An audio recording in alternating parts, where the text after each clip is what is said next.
Hey everyone, how's it going? Thanks so much for tuning in. In today's video, I'll be catching everyone up to where I'm currently at with the Monte Carlo build because a whole lot of stuff has happened since the last video and I haven't filmed any of it because I was trying to get it all done before the end of the year and that just wasn't realistic. So here we are.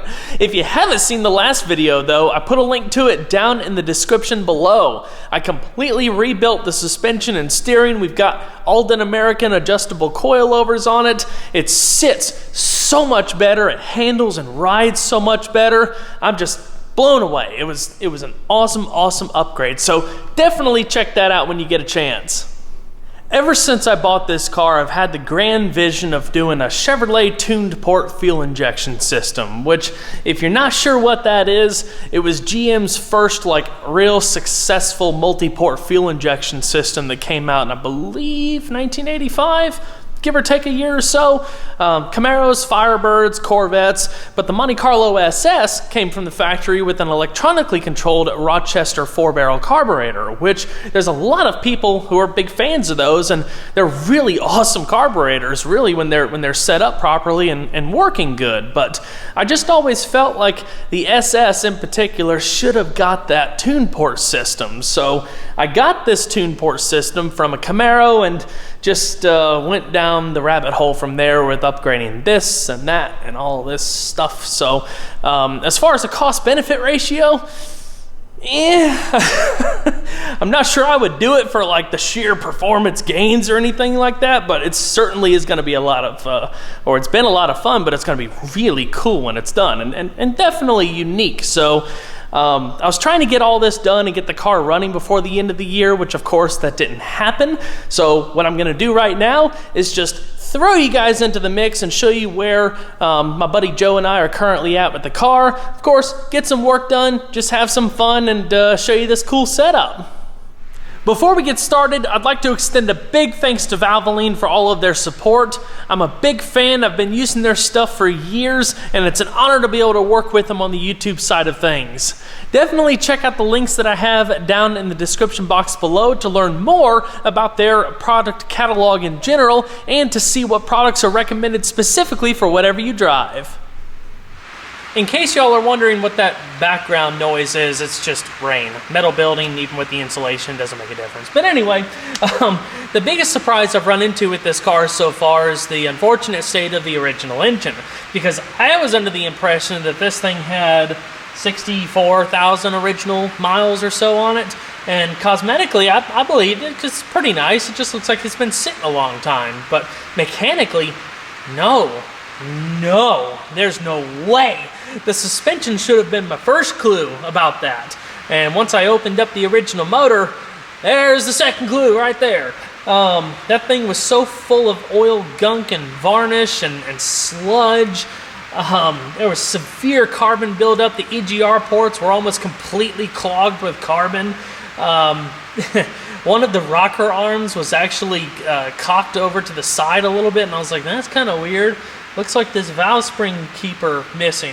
And I pulled the oil pan down, and once I cleaned all the sludge out of the bottom, I was like, there's the valve spring keeper in the bottom of the oil pan. So somebody literally ran this thing into the ground just about. But that's okay because it gives me an opportunity to redo it all and actually give this car justice. So with the time constraints that I had as far as trying to get the original motor rebuilt and stuff, it just wasn't gonna work out.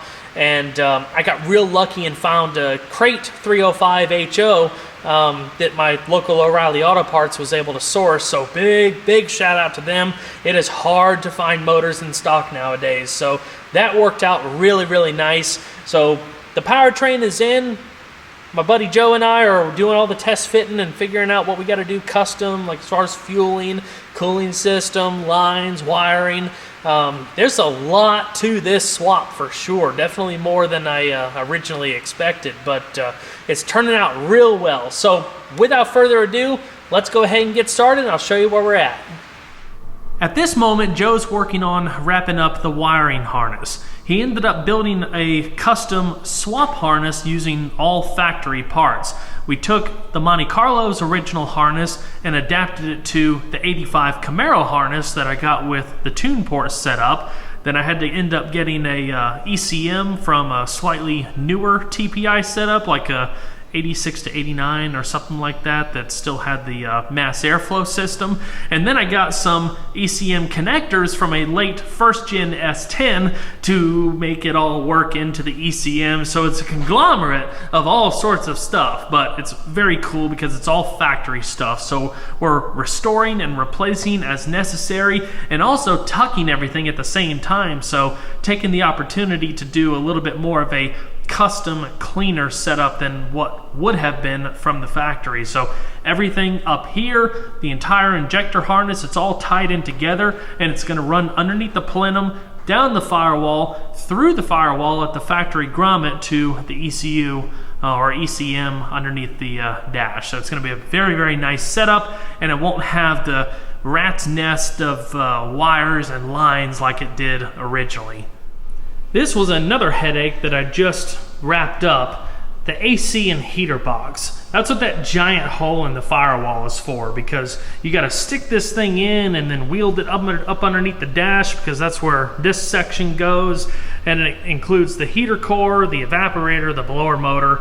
But the biggest problem is that there are seals all throughout this thing that deteriorate, whether they be like soft seals or butyl seals or whatever. And then of course over the years you get trash and leaves all in there, and it gets clogged up. It's a nightmare. So long story short, you lose air pressure out of your vents because the system just isn't operating as efficiently as it should. So I bought this rebuild seal kit, took it all the way down, replaced what needed to be replaced, like the evaporator and the heater core, and just easily serviceable items like that. Got everything resealed, repainted. It's basically like brand new, just ready to pop back in once Joe wraps up the wire harness.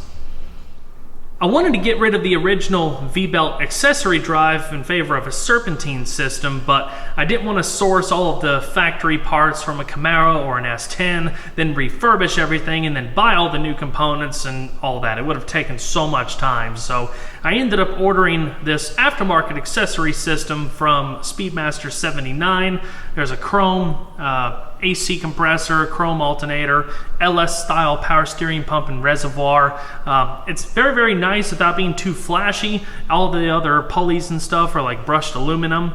I also have some other polished shiny bits going in here to kind of tie it all together. So it's worked out really nice. The only modification that I ended up having to do so far was to get a different adjustable power steering pump bracket from Detroit Speed. This one, the reservoir, or not the reservoir, the return fitting hit the steering box. So I needed to be able to pitch it up a little bit. So I've got that all taken care of. Fits real nice. So yeah, let's move on.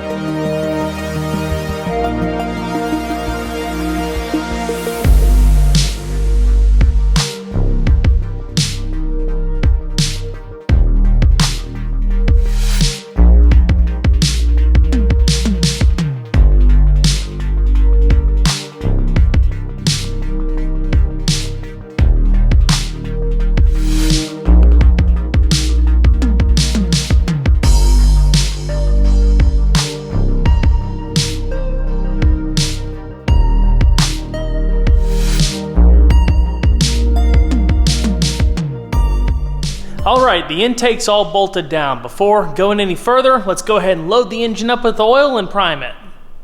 With any new or rebuilt engine, it's always a good idea to prime it before the first startup to ensure everything is properly oiled. Otherwise, you run the risk of premature wear and damage caused by dry starting. There are priming tools out there, but I like to take an old distributor and attach it to a drill. It allows the oil pump to be spun enough to circulate the oil throughout the engine. When it comes to older cars like this, my oil of choice has always been Valvoline VR1. While technically branded as a high-performance racing oil, VR1 is a great alternative for older pushrod-based engines, especially engines like this that utilize a flat tappet camshaft. The biggest advantage VR1 has is its high zinc and phosphorus content, which offers extreme anti-wear protection and superior lubrication properties.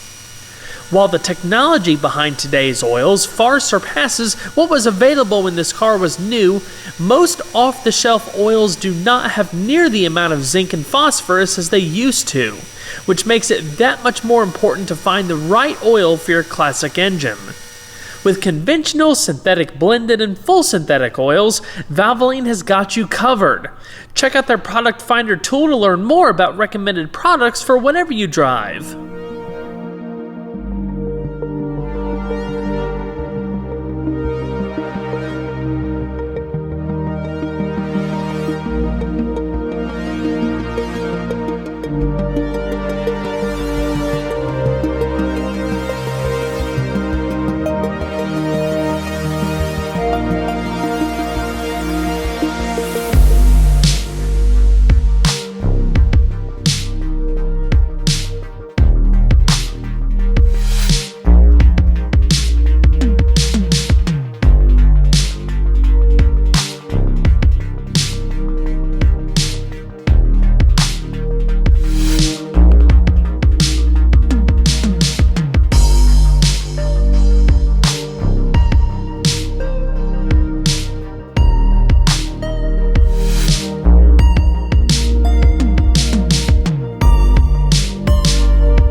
I'm really happy with how the radiator and fan setup turned out. This is an upgraded aluminum radiator and electric fan package from Cold Case. I ended up ordering this from Original Parts Group. If you guys don't already know, they're a big supporter of the channel, so shout out to all of those guys. They offer just about anything and everything that you need to restore and upgrade G-bodies, so they're definitely a valuable resource. This radiator in particular, if you decide to paint it with a high heat transfer radiator paint, it's supposed to look almost indistinguishable from the factory radiator for that OEM Plus look. But I really like the fact that, of course, we don't have the mechanical fan anymore. We have a much cleaner looking setup because we don't have that massive plastic fan shroud anymore, and it's just going to be a much more efficient setup. So can't go wrong, very easy to install overall. While I had the headers pulled out of the car, I decided to take them up to Jet Hot. They're actually pretty local to me up in Burlington, North Carolina. They do all sorts of high performance coatings, whether it be headers, intake manifolds, I mean just about anything that you need. It's really cool. They actually gave me a quick tour of the facility to give me a little bit of a inside look at their processes and whatnot, so big thanks to them. It was a lot of fun. But this particular finish is known as their Classic Polish. It is one of their more budget-friendly offerings, but it's also one of their most efficient types of coatings. This has a very low emissivity rating, so compared to having just raw stainless, this is going to radiate heat a whole lot less. So engine bay temperatures and everything are going to be a lot cooler than they were before, plus it cleaned things up really nice versus having the raw stainless, which due to just running them in and heat, they were browning and bluing, and they just really didn't do any justice to what I was trying to achieve in here. So now we've got that polish and that polish and that polish, and everything's going polished. It's going to be very pretty. I can't wait to see it all come together. I included Jet Hot's information down in the description box below if you'd like to check out some of their offerings.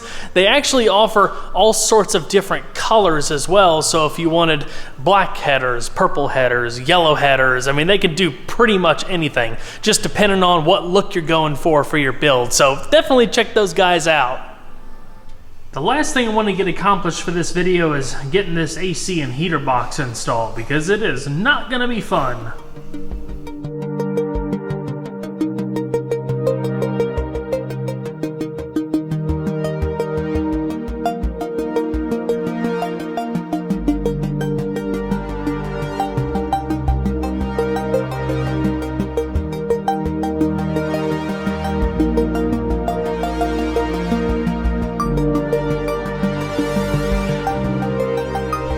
This thing is gonna be so sweet when it's done. I'm really happy with how that AC box turned out. It looks like brand new. I wish I could fire it up and try it out, but I'll just have to wait till a little later on. At this point, there's still a whole lot of work to do with figuring out the tune port system. Gotta figure out the fuel lines and stuff, and I'm probably gonna end up modifying the TPI fuel rails to accept AN fittings and lines and stuff just to make routing easier, because from the factory, the lines or the TPI fuel lines would have come out and down, and that's just not gonna work with this. And even if it would work, it's not gonna look good. So I'm gonna see if I can come up with a different solution for that. But anyway, I think this is a great stopping point. Of course, I'll let you guys know when to expect the next piece of content on the Monte Carlo. I still have some stuff in the works, so stay tuned for all of that.